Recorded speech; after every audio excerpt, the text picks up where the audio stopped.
Bourrasque, pluie, c'est avis de tempête pour le Pau FC depuis le départ inattendu de son entraîneur charismatique. Nicolas Ouzaï.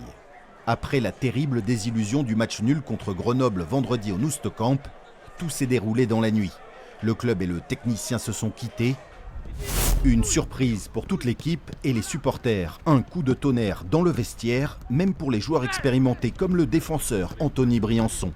Ouais, un peu sous le choc samedi. Il nous a convoqué le samedi matin. Il y avait le président était là, Louis était là, tout le staff était là, les joueurs étaient là. Et puis voilà, il nous a annoncé que d'un commun accord avec la direction, il s'était arrangé pour que l'aventure s'arrête ici.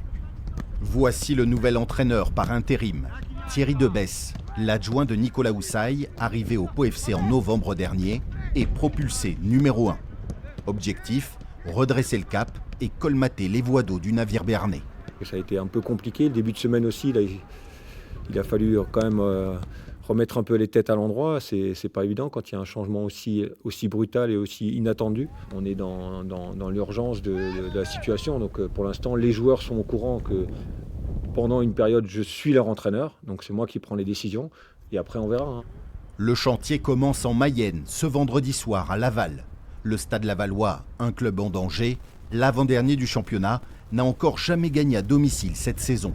Moi je suis quand même vigilant dans cette approche de match, où je me dis d'abord on va y aller en se disant ça va être un match très difficile.